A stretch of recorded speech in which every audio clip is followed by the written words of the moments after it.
Hello friend, आज हम देखेंगे डिजिबिलिटी का नियम। वह कौन कौन सी संख्या है जो किन किन संख्याओं से कटती है, जो कि हर एक एग्जाम में एक दो क्वेश्चन इससे आता ही है। तो हम सबसे पहले देखेंगे दो से। वह कौन कौन सी संख्या है जो दो से कटता है। तो जिन संख्याओं का यूनिट डिजिट 0, 2, 4, 6 और 8 होता है, वह सभी संख्याएं दो से कटती है। जैसे 64892 जिसमें यूनिट डिजिट 2 है, तो यह संख्या दो से कटेगा। अगेन 64895, इन संख्या में हम देखते हैं कि इसकी यूनिट डिजिट 5 है, जो कि दो से नहीं कटती है, तो यह पूरी संख्या दो से नहीं कटेगा। अब हम देखते हैं तीन से वह कौन कौन सी संख्याएं हैं जो 3 से कटती है। तो जब हम देखते हैं तो यह पाते हैं कि जिन संख्याओं का सम, यानी कि सभी संख्याओं को जब हम जोड़ते हैं तो वह 3 से डिविजिबल संख्या आता है, तो वह संख्या 3 से भी विभाजित होगा। जैसे 5, 8, 7, 4, 2, 1।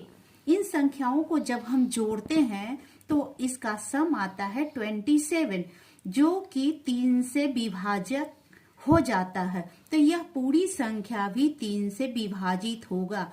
अगेन 6, 8, 9, 4, 5, 3, जब इन संख्याओं को जोड़ते हैं तो इनका सम हमें 35 आता है, जो कि 3 से विभाजित नहीं होता है, तो यह संख्या भी 3 से विभाजित नहीं होगा। अगेन हम अब देखते हैं कि वह कौन कौन सी संख्या है जो 4 से विभाजित होता है। तो हम पाते हैं कि जिन संख्याओं के लास्ट 2 डिजिट 2 से डिवाइड होता है, वह पूरी संख्या भी 2 से विभाजित होता है। जैसे 5, 2, 4, 9, 3, 7, 6, इन संख्याओं को हम जब देखते हैं तो हम पाते हैं इनकी दो अंतिम संख्याएं, जो कि 7 और 6 है, वह 4 से विभाजित हो जाता है, तो यह पूरी की पूरी संख्या भी 4 से विभाजित होता है। अगेन जब हम देखते हैं कि 6, 3, 8, 2, 1, 4, इनमें लास्ट 2 संख्याएं जो है वह 14 है, जो कि 4 से विभाजित नहीं होता है, तो यह पूरी संख्या 4 से विभाजित नहीं होगा। अब हम देखते हैं 5 से विभाजितता का नियम। वह कौन कौन सी संख्या है जो 5 से विभाजित होगा। 5 से उन सभी संख्याएं विभाजित होगा जिसका यूनिट डिजिट 5 या 0 हो। जैसे 3, 2, 8, 6, 9, 5, इसका लास्ट डिजिट 5 है, तो यह पूरी की पूरी संख्या 5 से विभाजित हो जाएगा। अगेन 9, 4, 3, 7, 3, 1, 0, जब इन संख्याओं को देखते हैं तो इनका लास्ट यूनिट डिजिट जो है वह 0 है, तो 0 भी 5 से विभाजित हो जाएगा, यानी ये पूरी संख्या 5 से विभाजित हो जाएगा। अब हम देखते हैं कि वह कौन कौन सी संख्याएं हैं जो 6 से विभाजित होता है। जब हम 6 से विभाज्यता का नियम देखते हैं तो हम पाते हैं कि वह सभी संख्याएं 6 से विभाजित हो जाता है, जो 2 और 3 दोनों से जो जब संख्या विभाजित होगा तभी वह संख्या 6 से विभाजित होगा। केवल 2 से विभाजित जो संख्या होगा वह भी नहीं, और केवल जो 3 से विभाजित होगा उससे भी वह संख्या विभाजित नहीं होगा, यानी कि दोनों संख्याओं से विभाजित होना जरूरी है, तभी वह संख्या 6 से भी विभाजित होगा। जैसे फॉर एग्जाम्पल हम देखते हैं 9, 7, 4, 5, 6, 2, इसका यूनिट डिजिट 2 है, यानी कि यह संख्या 2 से विभाजित होगा।